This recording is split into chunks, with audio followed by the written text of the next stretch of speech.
I'm gonna hit a little bit of my weed pen for this.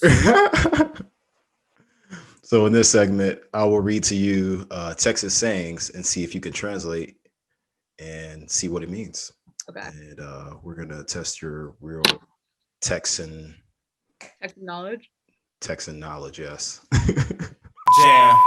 Yo, what's up? It's Emeryld, and I am here with the Jam Company today. Super stoked to be here, and thank you so much for having me. Jam. What's your story? My story. That is they're just diving right in.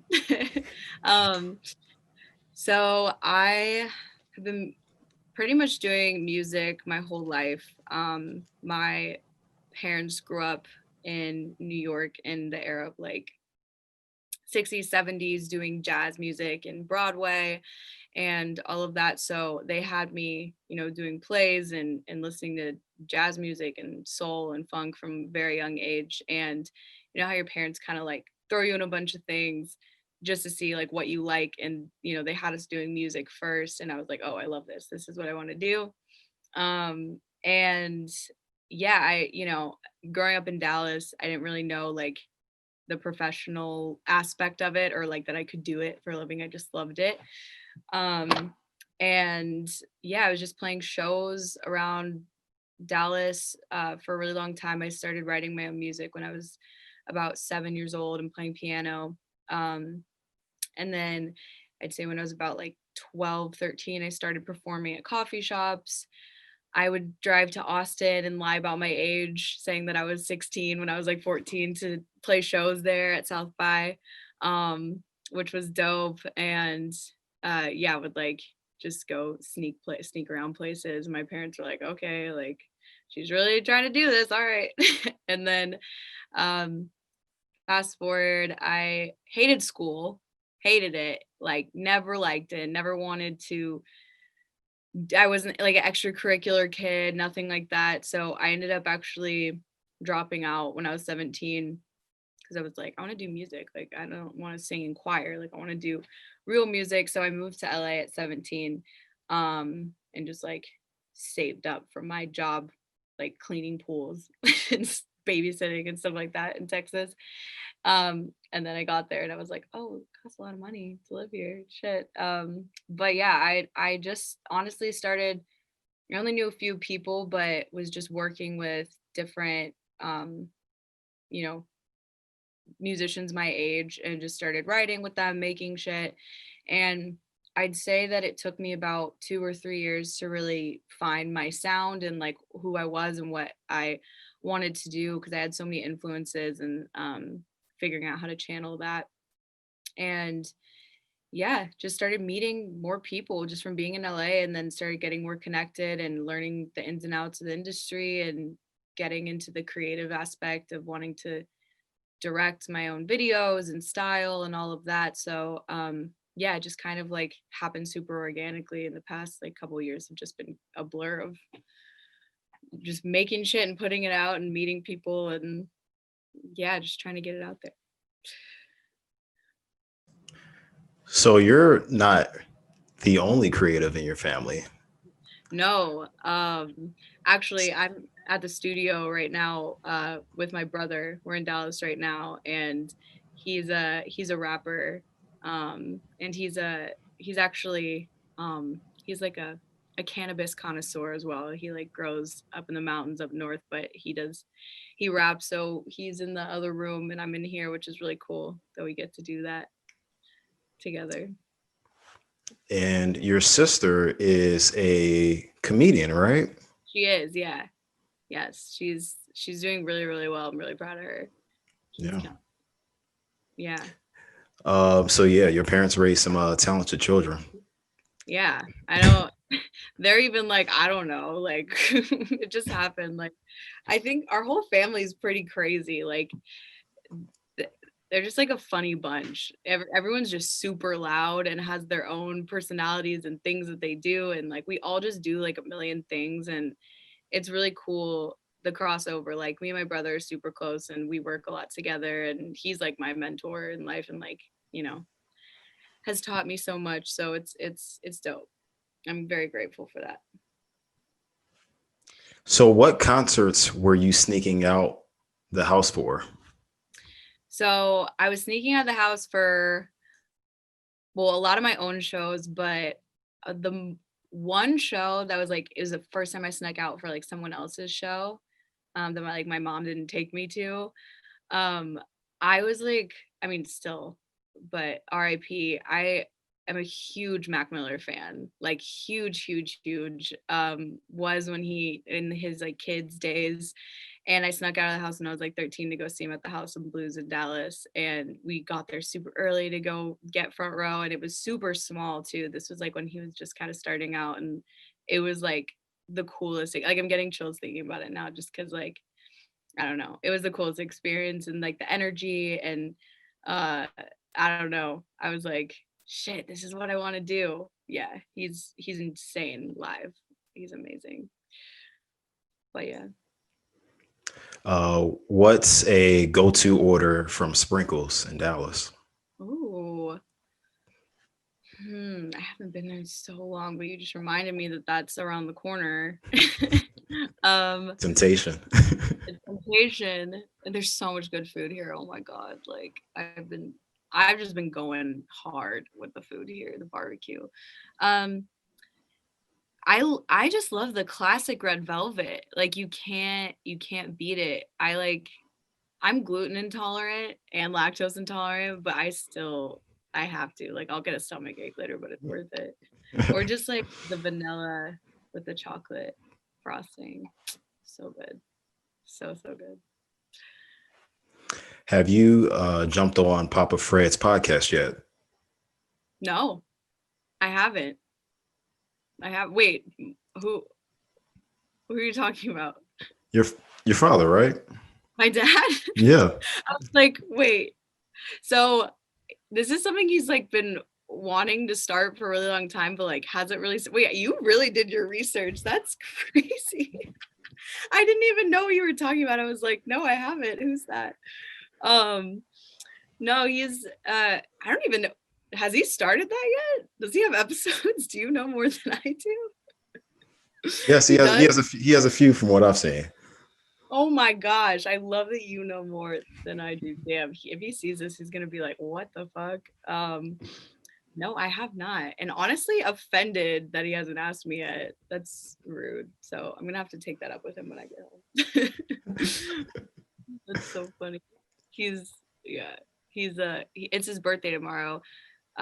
Secret, but we got him studio time here at this place that we record at, and uh we're having him, he's a saxophone player, so we're doing a track with him. We're gonna surprise him for his birthday and like just all do a song together, which will be really cute.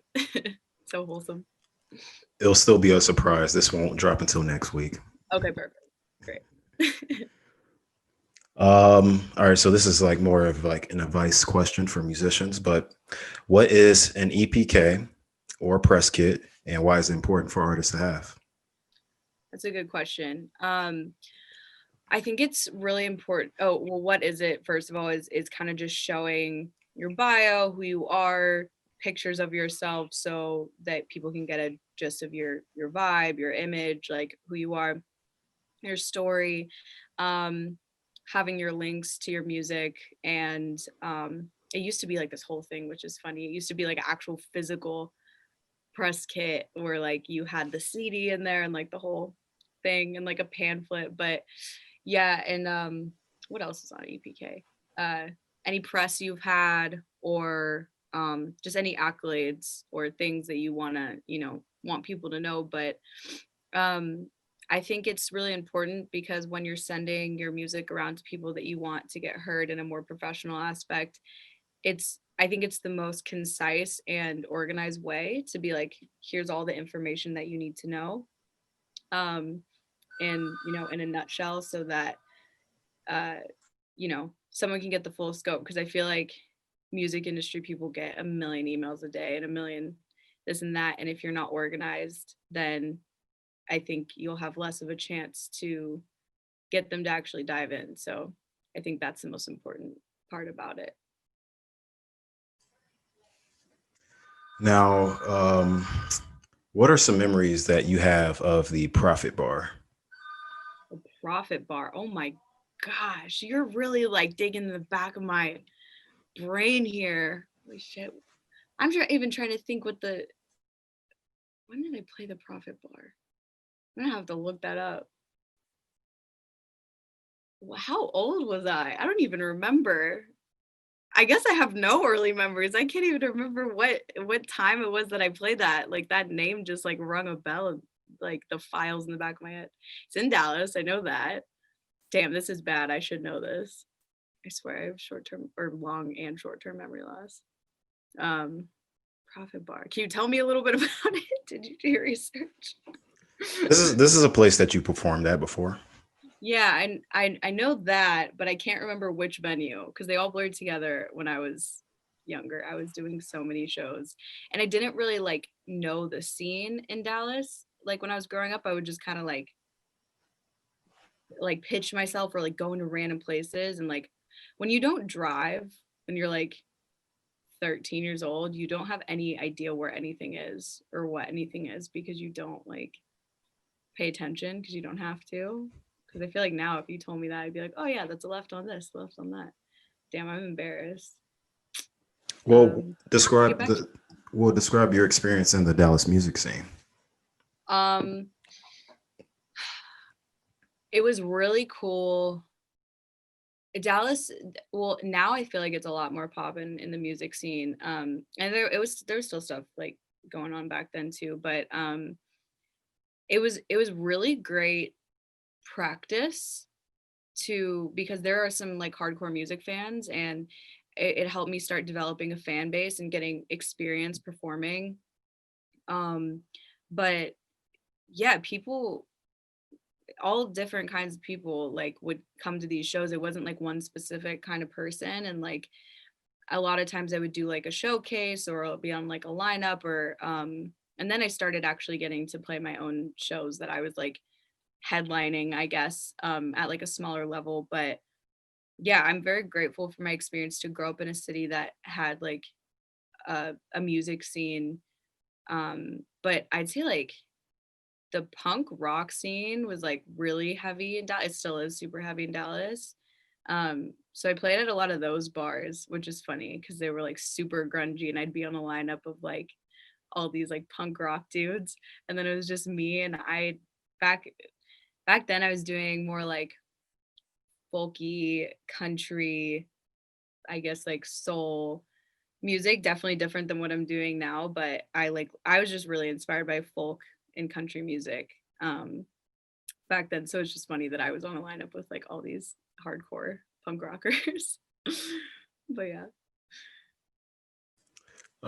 So what prompted the name change? Because you didn't always go by Emerald. Yeah, so this is funny. I actually so one of my best friends today, but we were just driving in the car one day and I was like, damn, I need like a name. Like my name doesn't really have a ring to it for like an artist name. And what's funny is my parents like thought that they like got it in the bag. They were like, my real name is Emily Claire. And they were like, oh, that's such a name just in case she wants to do whatever in like entertainment. And I was like, really? You guys thought that that was like I feel like everyone's named Emily Claire. Like um but it's funny. But yeah, I wanted something more like cool and mysterious and like usually when you pick a name when you're like 15 or 16, it doesn't really you're like, I don't like that. Like you go by something else. But I was riding in the car with my friend and I was like, "Oh, Emerald City would be a cool band name." Like, I don't know, but like at the time. And she was like, "What about just Emerald?" And I was like, "Oh my god, yeah, that's so sick." I was like, "Wait, I kind of want to go by Emerald because that's kind of close to Emily."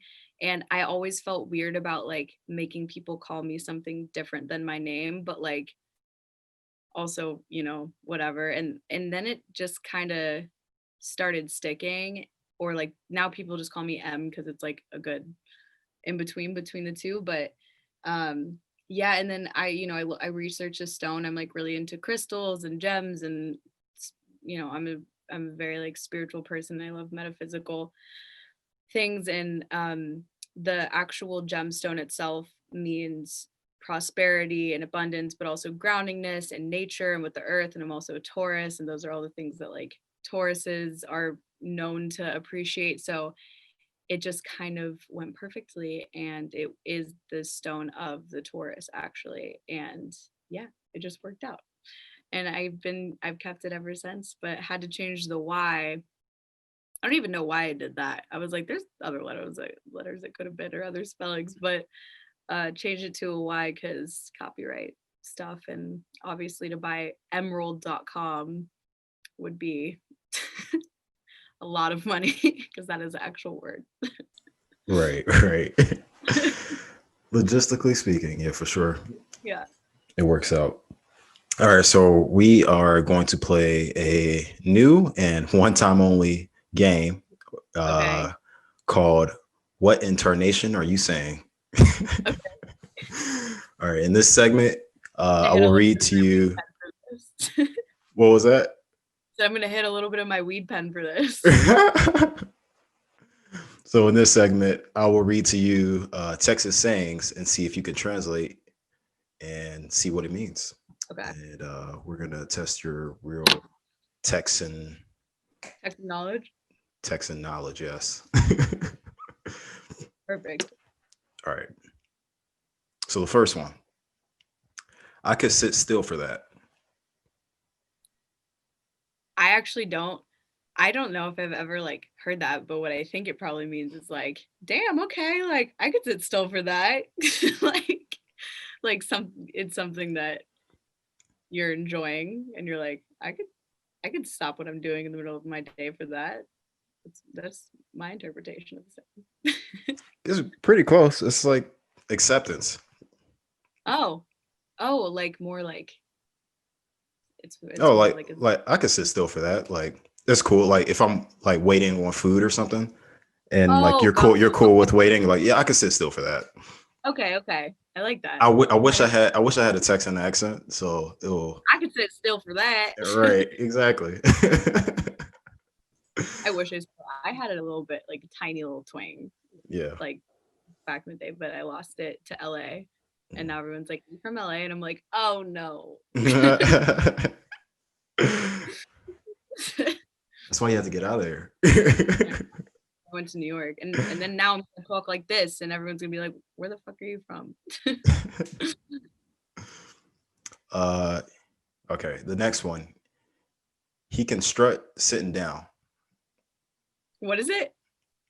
He can strut sitting down. I never heard that either. He can strut sitting down. He can strut sitting down. Like someone just has so much swag that Yes. like, okay, like you're just like you're so on point that you're just like have it all sitting down. I like that. That's dope. Yeah. You could strut It's sitting down. being boastful. Ah, Yes. okay. I can tell that to my brother. All right. The next one is he wouldn't bite a biscuit. I feel like my grandma said that or something. That one sounds familiar. Um, Someone's super stubborn. Like he wouldn't even bite a biscuit. Timid. Oh, I was about okay, that was my second guess. I was gonna say, or they're just so like he wouldn't kill a fly. Like he wouldn't hurt a fly. Yeah. Along those All right, lines. Yeah. cool. Uh, panting like a lizard on a hot rock. Just you're hot, you're like, you're warm, temperature's heating up. Texas weather. Is that what that what? Apparently it's like someone's busy. Like Oh. I guess they're, Damn, I feel out of like I breath. should know more of these. Like maybe it's because my parents are like New York Jews that live in Texas, so they didn't really get into all those things. My mom's originally from Tennessee, so I feel like she definitely says things like pot calling the kettle black and like all of that stuff, but She's got horse sense. like very good intuition. Capable. So sort of. Okay. like you're able to truff on. Have you ridden horses before? I have. Yes, I have. I am not like a horseback rider, but I have ridden horses. Yeah. No, I've definitely ridden one when I was younger, but I don't remember that. So I think I was like 5. Yeah, I feel like everyone's parents like put them on a horse when they're younger to like take that photo, and then they're like crying and they're like, "Get me off of this terrifying huge animal." But horses are cute. I love horses. I'd like to go horseback riding again. Be fun. He's tight as a wet boot. Hmm. Hmm. Tight as a wet boot. Does that mean like I don't know, like someone's easy going? Like does it mean the opposite? No, it means that they're cheap. Oh, okay. Tight as a wet boot. Yeah, I don't know that one. Yeah, I wish like there was some kind of context for how these were Yeah, like I made would love up. the origin of how these are made. Yeah. But what This else? this this might be an easy one. This is hog killing weather. Hog killing sweater? Weather. Sorry, this is hog killing weather. Hog killing weather. That is hot. No, no, it's cold. Damn. Oh, hog. Like a hog. I don't even know what a hog is. Hog, like a Oh, hog. pig, like almost Oh, yeah. hog. Oh, yeah. Okay. It's like it's so cold that the pig is gonna die. Yeah. All right, and the last one, and this is a long one. So, uh, he couldn't piss out of a boot with a hole in the toe, and the directions on the heel. He That couldn't pour piss out of a boot with a hole in the toe, and the directions on the heel. you couldn't pour piss out of a and with a hole in its toe and the directions on the heel. um, does that just mean someone's like stupid? Yes, yes. Yeah, I like that. He couldn't pour. That's crazy. People really talk like that here though. They say shit and I'm like, I love it though, honestly. It's like it's a culture shock every time I come back because I'm like, oh my gosh. Now, do you find more older people saying just random Texas sayings? For sure. Yeah, I feel like it was such a like old-timey southern thing to have like all these sayings. Like I'm trying to think of another one that my mom would always say. Oh God. I was talking to my friend about this the other day about like old weird sayings our parents would say. I don't remember. But yeah. Yeah, it's definitely the older people. I got all those things from this online magazine called Texas Monthly. So Okay. I love that. if you're interested. Great segment. Great segment. Thank you. But that was it. That was all the questions I had. Share with everyone what you have coming up and where they can find you online. Okay. Well, you can find me online. It's on Instagram at Lil Emeryld, EMERYLD with Lil in front of it. And that's on Twitter as well. Website, emeryld.com. Yeah, all the socials are the same. And I just released a single and a music video called Right There. If you guys want to check that out. I love that song so much. It means a lot to me.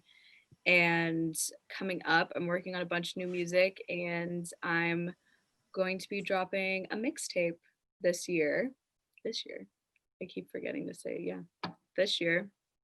TBD one, just like letting it flow because I'm still trying to work it out and, just writing and recording. But yeah, I'm excited. So I'll definitely give you guys a heads up when that's happening. But thank you so much. This was so fun. You definitely were prepared. I can't believe you knew about my dad's podcast. And I know about that. You are welcome. Thank you. I appreciate it. I'm glad we had the time to do this interview. Yeah, me too. Thank you so much. I really appreciate it. Jam. Thank you guys for watching and keep jamming.